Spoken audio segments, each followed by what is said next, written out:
Mensagens que edificam, ministradas pelo pastor Sidney Ferreira.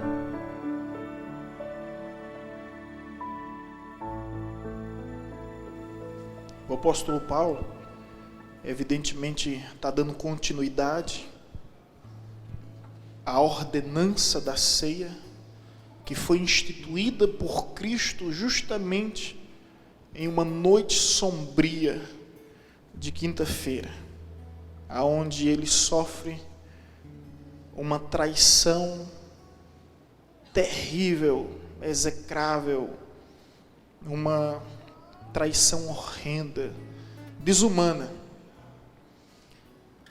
Alguns veem a ceia como um sacramento, mas nós cremos na ceia como uma ordenança do Mestre. E o apóstolo Paulo, ao passar adiante, ao repassar, ele diz: porque eu recebi do Senhor, que também vos entreguei, na noite em que foi traído. E eu gostaria de frisar essa parte, na noite em que foi traído.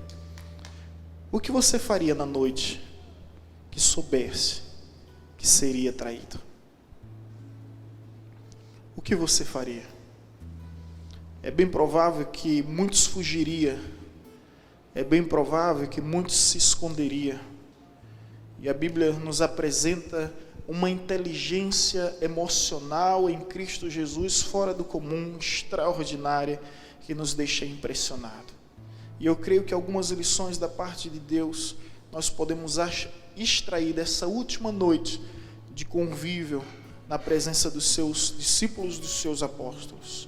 Mas antes eu gostaria de falar um pouco sobre a traição. Infelizmente, quando a gente olha para a história da humanidade, a gente se depara com algumas traições. A história, ela é escrita também por traições. A história, não sei se você já ouviu, mas fala sobre o coiteiro Pedro Cândido. O coiteiro que entregou o bando de Lampião aos volantes. Os volantes saíram de Piranhas, de Alagoas, e foram à Grota de Angico, em Poço Redondo, próximo ali de Canidé de São Francisco, em Sergipe. E houve um homem coiteiro, o nome era coiteiro Pedro Cândido. E aí existem algumas teorias e algumas controvérsias. Diz que ele foi torturado, mas outros já dizem que ele simplesmente recebeu uma promoção, ser promovido a subdelegado. E de fato a história confirma que depois da chacina da Grota do Angico, ele se tornou um subdelegado. Você lembra que decapitou Lampião, decapitou Maria Bonita e trouxeram a cabeça deles, que ficaram expostas ali no Canidé de São Francisco, que até hoje existe um museu, um memorial. Mas o bando de Lampião sofreu uma traição terrível. Mas não somente o bando de Lampião, a história também vai nos falar sobre outras situações. Não sei se você já ouviu sobre Silvério, e isso tudo ainda no contexto brasileiro. No período que o Brasil era colônia de Portugal, se levantou um homem chamado Tiradentes para lutar pela Inconfidência Mineira, e de repente foi surpreendido através de um dos seus amigos, Silvério, que simplesmente entregou todo o plano, entregou todos os projetos que ele tinha. E ali eles foram interceptados, foram capturados, e a história você já conhece o que aconteceu com Tiradentes. Mas a história das traições não acontece somente aí. Não sei se você já assistiu aquele filme O Coração Valente, de Mel Gibson. Ele retrata um personagem na história chamado William Wallace. E William Wallace era um escocês que lutava pela liberdade da Escócia da tirania dos ingleses. E ele está prestes a conseguir, até que um amigo seu nobre, chamado Robert Bruce, simplesmente entrega todos os planos. ele é interceptado, capturado e morre daquela forma. Como é triste a história. Estamos falando de uma história bem próxima, um Lampião, depois Tiradentes, depois William Wallace. Mas a história não termina aí. Júlio César foi um dos maiores imperadores romanos que já existiu. E um dia Júlio César, ele adota um filho. Ele cria aquele menino. Ele dá tudo do bom e do melhor. E Roma só vivia em conflitos internos entre Senado e Império. E um dia o Senado se levanta contra Júlio César. E quando ele percebe no meio daqueles senadores vestidos de branco, ele percebe o seu filho adotivo. E seu filho adotivo vem com uma faca em sua direção, sendo Júlio, um homem experiente de guerra, ele conseguiria facilmente impedir aquela tragédia. Mas ele simplesmente se rendeu, paralisado, sem nenhuma força. Júlio César diz uma frase que se tornou conhecida no mundo todo: até tu, Brutus, meu filho. E Brutus simplesmente cravou o punhal no seu coração, e ali ele morreu. Todos nós já ouvimos falar de Alexandre o Grande, o homem que conquistou vários impérios, que tinha uma ânsia pelo poder incrível. E este homem promoveu 4 generais que se tornaram famosos na história. O nome deles eram Cassandro, Licímaco, Ptolomeu e Seleuco. Um dia os 4 generais, nas madrugadas, tudo isso na escuridão da noite, bolaram um plano, fizeram um complô, e ali deram um golpe de Estado, um golpe civil, e mataram o seu imperador. Os 4 generais mataram Alexandre Grande. Na realidade, a história diz que eles enterraram Alexandre Grande vivo. Porém, a maior história de traição, ela acontece justamente com Jesus. Jesus e o seu apóstolo, Judas. Quando o apóstolo fala na noite que foi traído, fala sobre uma noite enigmática, uma noite sombria, uma noite obscura na história, uma noite que jamais foi esquecida. A propósito, graças a Deus, hoje não fazem mais fantoche de Judas não, né? Vocês lembram que faziam bem antes, né? Faziam um boneco de Judas e saiu arrastando pelas... É no sábado, né? Ainda fazem.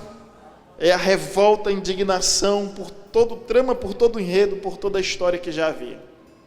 Agora perceba bem, a noite em que Jesus foi traído, a dor de Jesus foi maior do que a de Lampião. A dor de Jesus foi maior do que a de Tiradentes. A dor de Jesus foi maior do que a de William Wallace. A dor de Jesus foi maior do que a de Júlio César. A dor de Jesus foi maior do que Alexandre o Grande. A dor de Jesus foi tão grande que a Bíblia diz que no jardim do Getsêmani ocorreu um fenômeno chamado hemartidrose. É quando o nosso estado emocional se torna tão vulnerável ao ponto de que as veias capilares elas se explodem e ao se misturar com o suor, elas fazem como se estivesse chorando sangue. Lucas é o único evangelista que descreve isso. Jesus chorou sangue. Naquela noite de quinta-feira, Jesus chorava sangue, gente.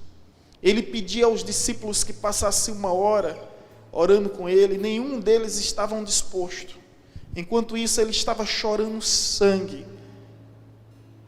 Tal era o nível emocional, de abatimento, de angústia, de tristeza, de aflição, ao ponto que Jesus diz: Pai, se for possível, afasta de mim este cálice, mas que não seja feito Em algum momento, como homem, ele cogitou a possibilidade de não tomar deste cálice amargo, mas imediatamente, como servo, ele se submete à vontade suprema e soberana do Pai e diz que seja feita a tua vontade, não a minha. E ele se dispõe novamente a beber aquele cálice amargo. Gente, eu não sei se você consegue, mas eu lhe peço que imagine, visualize essa cena. Jesus de joelho e simplesmente transpirando sangue, suando sangue, chorando sangue, salivando sangue. Tal era a dor, tal era a angústia de tudo que lhe aguardava. O cálice ele não estava antecipando as dores da cruz. Não, ei, escuta. Quando Jesus disse, Pai, se possível for, afasta de mim este cálice, existem alguns comentaristas que dizem, ele está antecipando na sua presciência a dor da coroa de espinho, a dor dos pregos, a dor do peso da cruz que ele teve que carregar durante toda a via dolorosa. E a gente acompanhou a via dolorosa, não é um trajeto curto, é longo, até o Calvário do Sinédrio, até o Calvário onde Jesus sai. Da casa de Pilatos até lá é um caminho longo, mas ele não está antecipando o que Jesus está vivendo ali. A dor é de carregar todos os nossos pecados. A Bíblia diz que quando a ira do homem enche o cálice do juízo de Deus, Deus derrama da sua ira sobre a terra. Ou melhor, quando o pecado do homem enche o cálice da ira de Deus, Deus derrama o seu juízo sobre a terra. Por isso que na cruz ele diz, Eli, Eli, lama sabachthani, Deus meu, por que me desamparaste? Porque Jesus estava levando naquela hora os nossos pecados, não somente os pecados dos nossos passados, mas do nosso presente, dos nossos futuros. Pecado que cometemos no passado, pecado que estamos cometendo no presente e pecado que ainda vamos cometer no futuro. Você tem noção da dimensão? Então todo o juízo de Deus está sobre Jesus. E quando Jesus diz, não é que Deus o abandonou, não é que Deus lhe deu as costas, é porque agora Ele está pagando o alto preço para a nossa redenção, para a nossa justificação. Então Ele antecipa tudo isso. Mas algo que também é doloroso, é que nessa noite de traição, nessa noite em que foi traído, eu gostaria de pontuar algumas verdades. A dor de Jesus é terrível, porque primeiro, ele foi traído por um amigo. Ele foi traído por um amigo.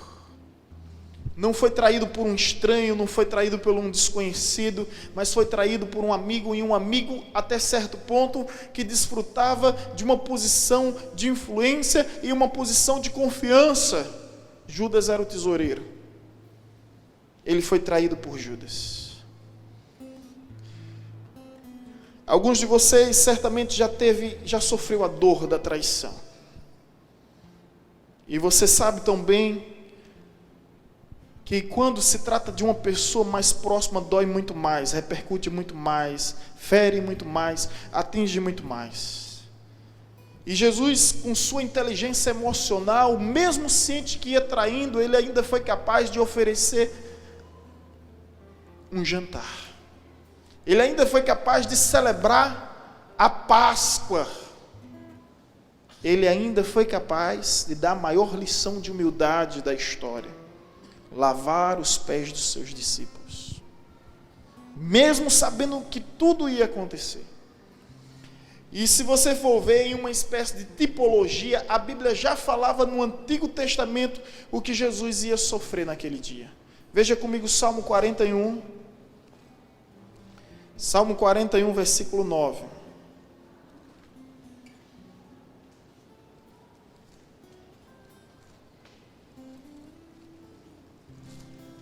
Salmo 41, versículo 9.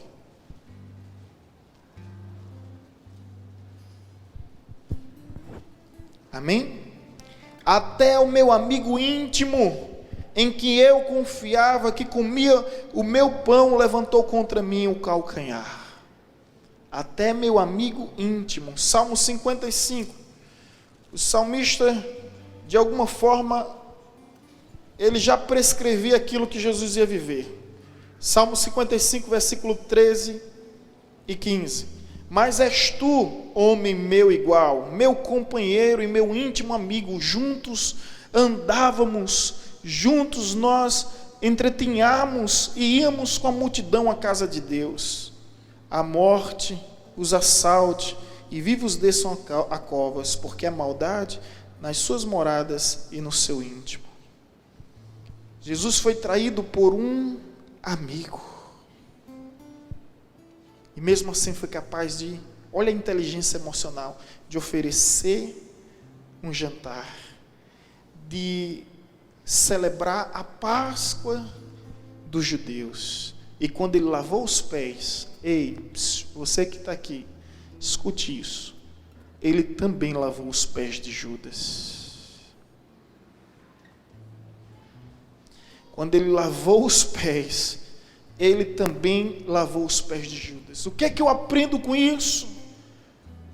Meus irmãos, que você não perca o foco em Deus, que você continue servindo a Deus, independente da reação das pessoas, independente da repercussão nas pessoas, que você continue firme no seu propósito.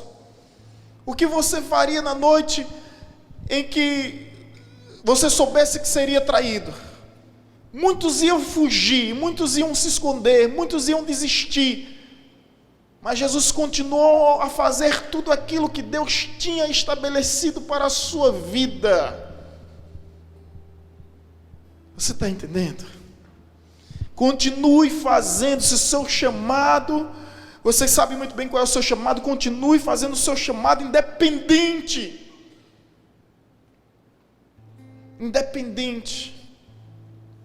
da repercussão nas pessoas, da reação das pessoas, continue firme no seu chamado.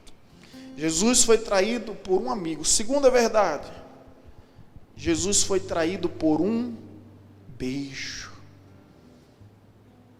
Quando Judas vem com a legião de soldados judeus, Jesus era tão parecido com os seus discípulos, que foi necessário Judas identificá-lo no meio dos 11 com um beijo. Isso é incrível, gente. São textos que passam despercebidos, mas as entrelinhas nos revela que Jesus era igual a gente, andava como a gente, se vestia como a gente.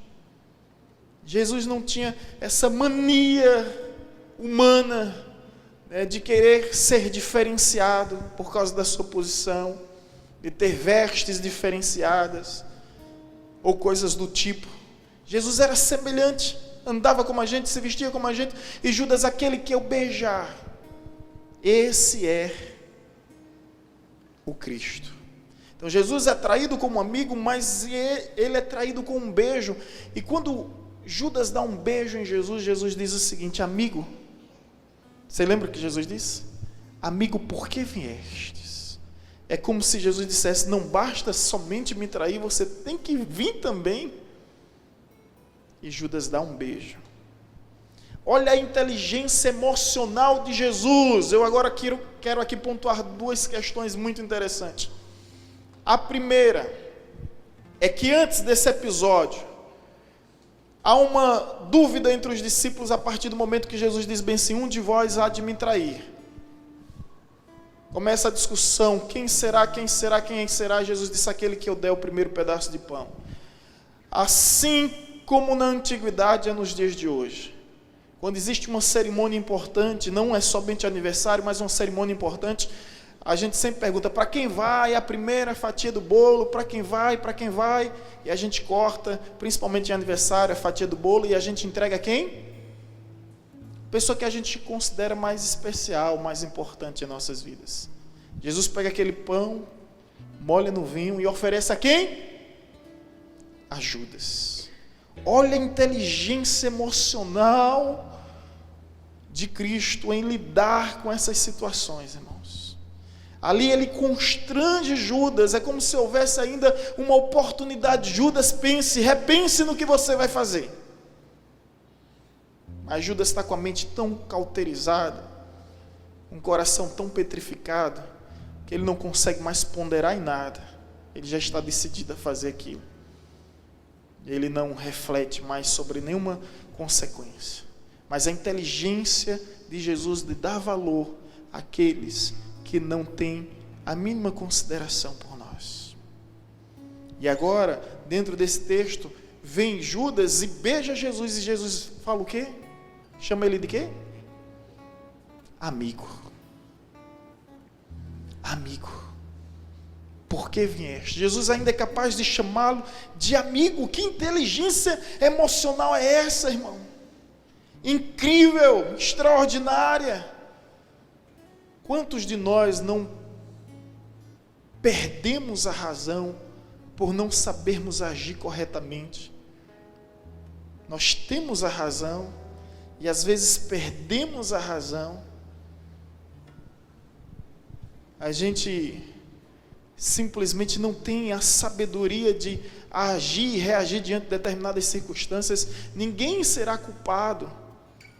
Nós jamais seremos culpados pelo mal que as pessoas estão nos fazendo, mas nós seremos culpados pela forma que nós reagimos a esse mal, você entende?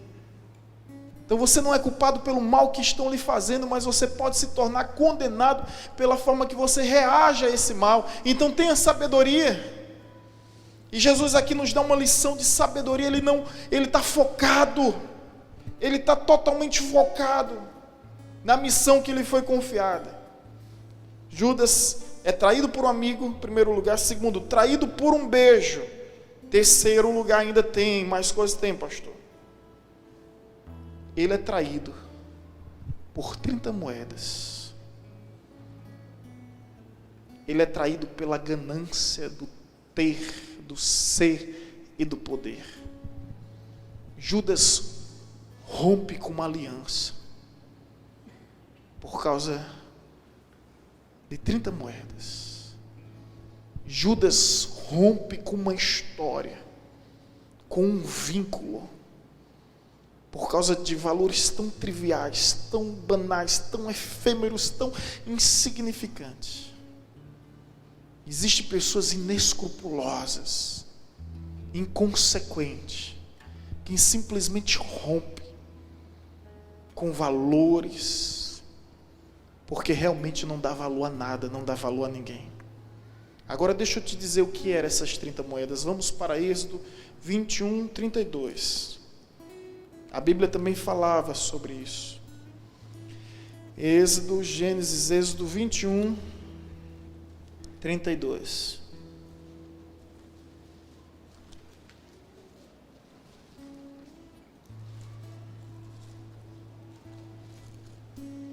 Gênesis 21, 32. Assim diz: se o boi chifrar um escravo ou uma escrava,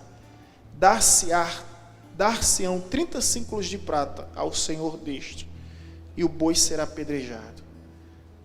30 prata, 30 moedas, sabe o que era? Você já entendeu? Era o valor de um escravo. Judas traz Jesus pelo valor de um escravo. Meu Deus, como é forte isso. Como ele leva tudo a perder por causa da ganância, da ambição, da avareza, da usura. Ele leva tudo a perder. Aí você vai encontrar em Zacarias capítulo 11 que tudo isso já tinha sido predito e Jesus já sabia que seria vendido como escravo. Zacarias capítulo 11.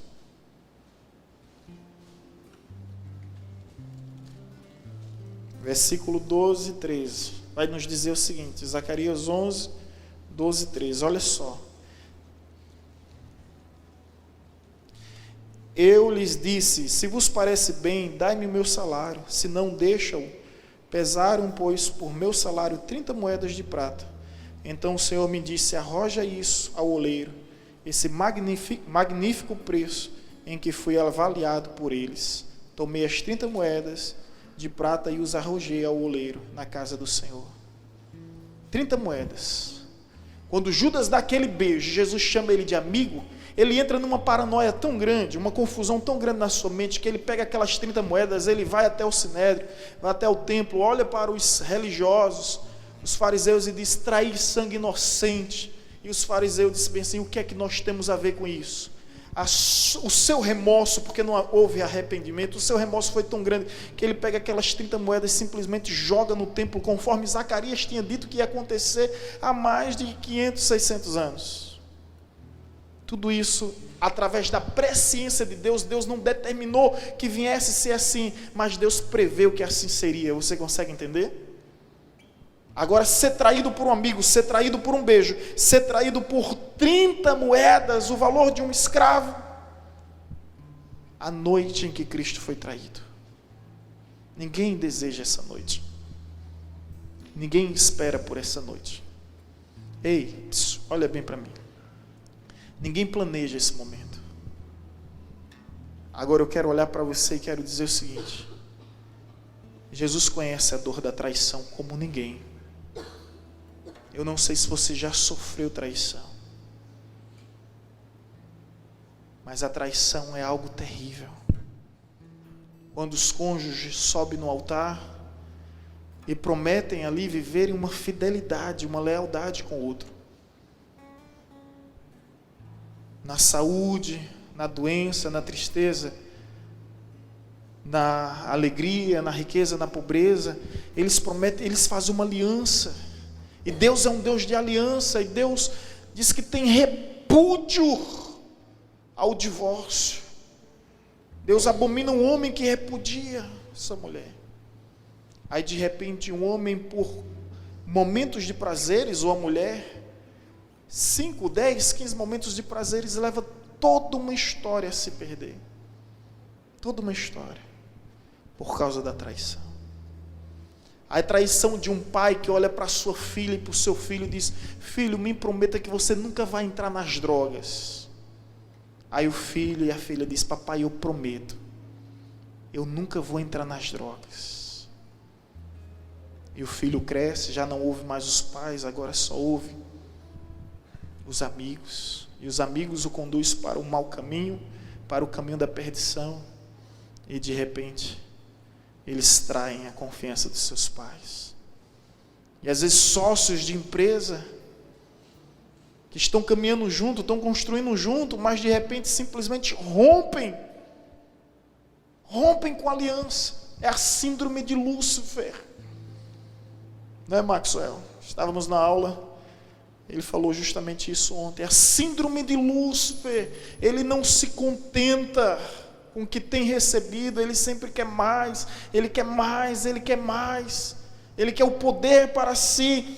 E são essas pessoas que rompem, são essas pessoas que traem, são essas pessoas que simplesmente causam essas rupturas. E talvez eu esteja falando com alguma pessoa aqui que já sofreu algum tipo de traição. Quero dizer a você que Jesus também já foi traído, e Jesus sabe muito bem qual é a sua dor, o quanto fere, o quanto incomoda, o quanto aflige. Mas não desista do propósito de Deus na sua vida, porque você foi traído.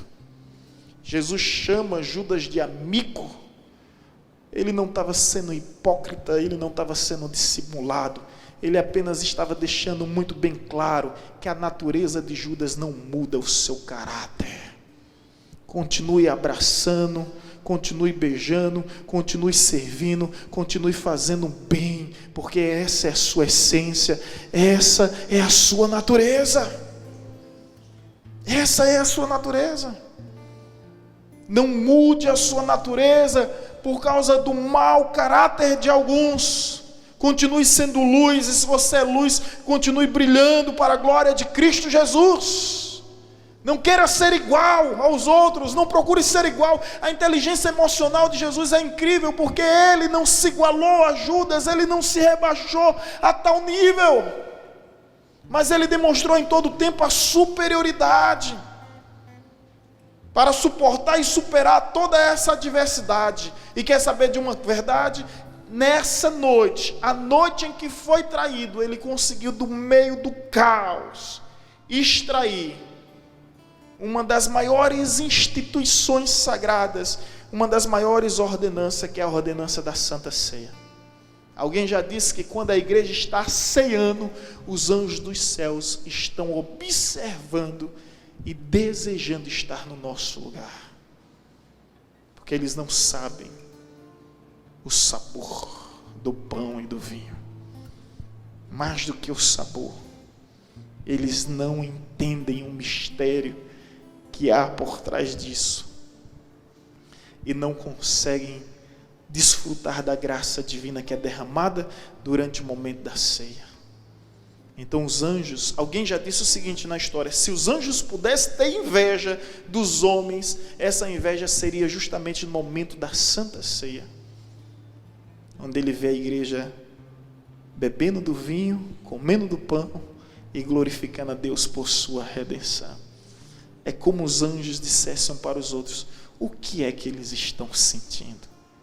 Eles não foram chamados para essa mesa. Nós, ao contrário, sim, fomos chamados, ou melhor, somos convidados de honra para nos assentarmos na mesa.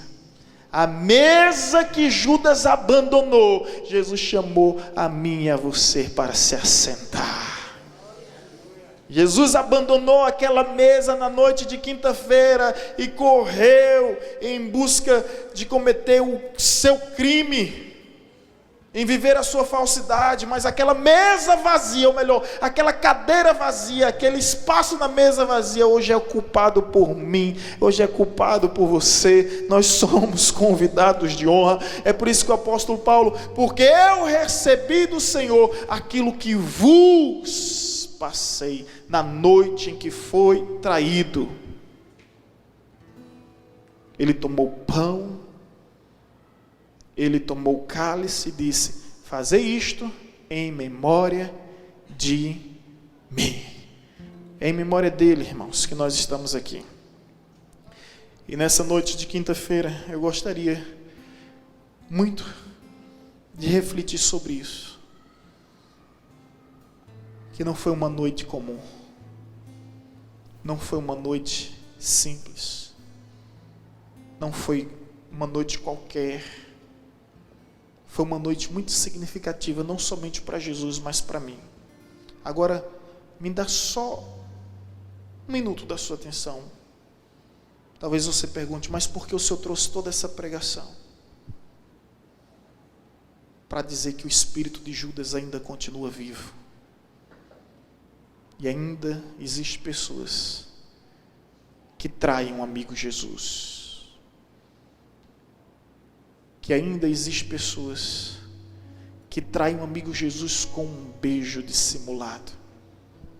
Que ainda existem pessoas em nosso meio que traem o amigo Jesus com um beijo e com 30 moedas.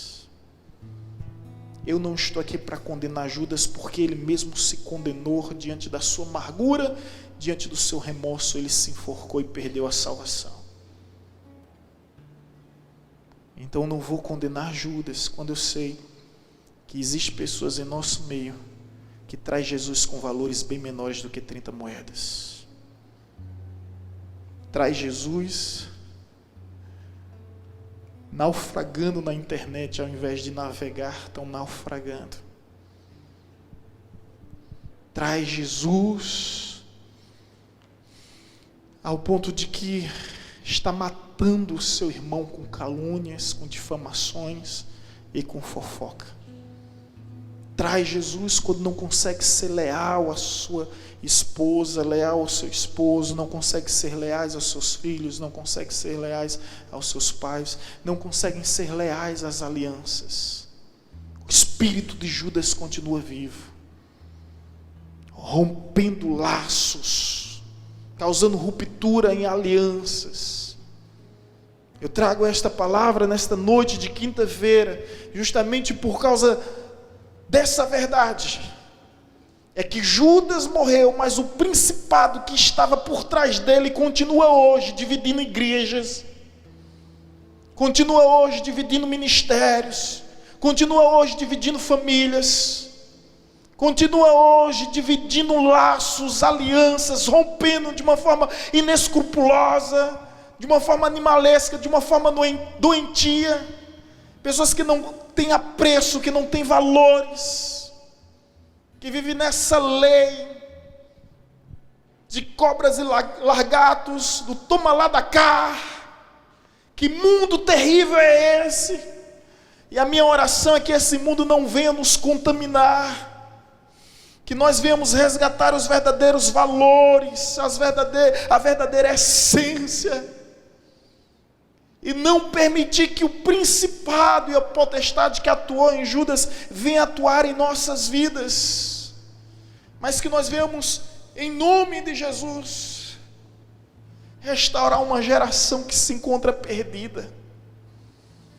Nossa geração se encontra condenada, mas nós vamos profetizar sobre esse vale de ossos secos, na certeza que a palavra de Deus é poderosa para fazer reviver aquilo que não tem mais vida, e profetizar nos lares, nas casas, nas famílias, nas igrejas, a vida do Senhor, porque eu recebi do Senhor que eu vos passei, e eu não quero passar nada para vocês que eu não tenha recebido de Deus. Eu não quero passar nada para vocês que eu tenha inventado, que eu tenha criado. Eu não quero subir nesse altar trazendo fogo estranho.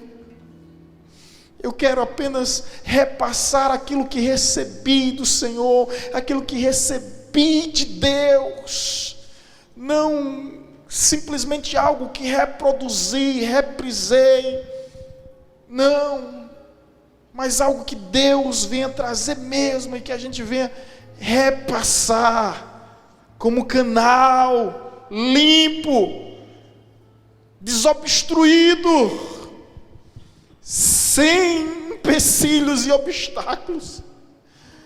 Que nós, você que está aqui, veja isso. Devemos dizer igual o apóstolo Paulo: porque eu recebi do Senhor aquilo que vos repassei. Então você repasse para sua esposa, para o seu esposo, para o seu filho, para o seu pai, aquilo que você tem que recebido de Deus, na essência, em total singeleza do coração, sem dissimulações, sem falsidade. Porque, meu irmão, essa noite de quinta-feira, ela ainda se repete. Enquanto o principado e a potestade que atua na vida de Judas não for destruída, muitas histórias de traições ainda vão acontecer. E ninguém aqui está isento, ninguém aqui está imune. Nós não podemos impedir que as pessoas venham nos trair, mas nós podemos impedir que essa traição venha nos deter. Erga a sua cabeça. Deixa Judas seguir o seu caminho. Erga a sua cabeça. Deixa Judas seguir as suas escolhas. Erga a sua cabeça. Deixe Judas escolher os seus desejos. Erga a sua cabeça, porque você tem um propósito de Deus. Você tem um chamado de Deus, e ninguém pode te deter, ninguém pode te parar. Lembra de Neemias? Tobias e Sanbalate queriam atrapalhá-lo, e Neemias manda um recado: diga a Tobias e Sanbalate que eu estou fazendo grande obra, de modo que não posso parar. Deixa Tobias e Sanbalate criticar. A nossa resposta será essa: nós não vamos permitir que a obra pare. Nós não vamos permitir que o trabalho pare. A nossa resposta será através das nossas atitudes. E a boca que nos condena essa será calada através dos nossos testemunhos. Amém? A boca que te condena, a boca que te acusa, a boca que te julga, essa mesma será calada através do seu testemunho, através da sua vida, através da sua obra. Se Judas quer seguir o seu caminho, então que siga, nós não temos como deter. Agora, ele não poderá nos impedir de vivermos os planos e os propósitos de Deus para as nossas vidas.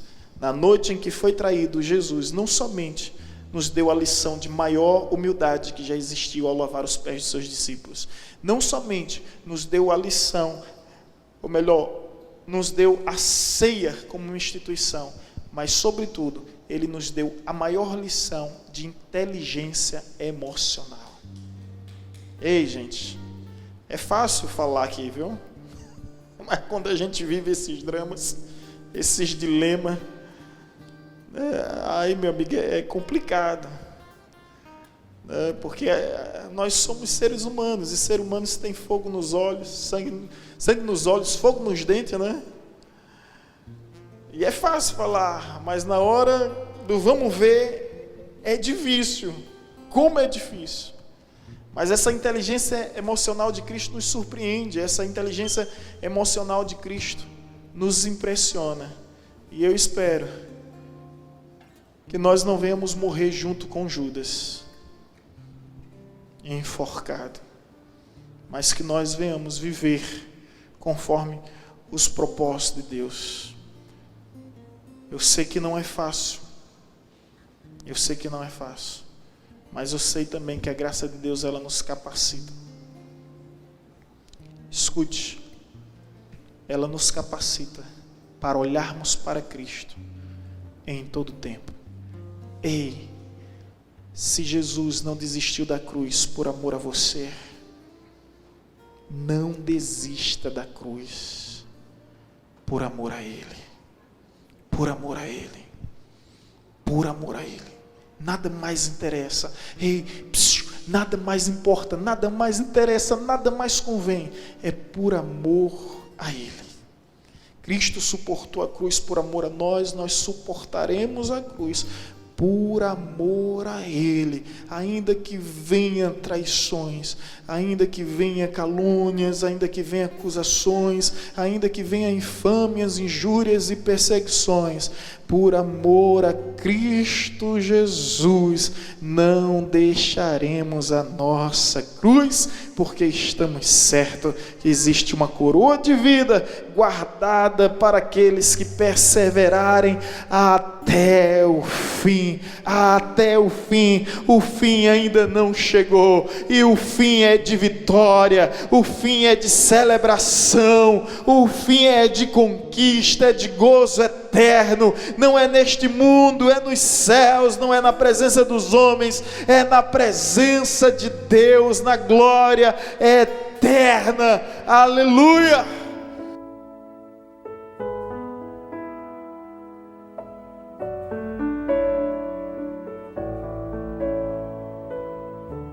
Você acabou de ouvir uma mensagem ministrada pelo pastor Sidney Ferreira, da Igreja Batista Evangelizadora.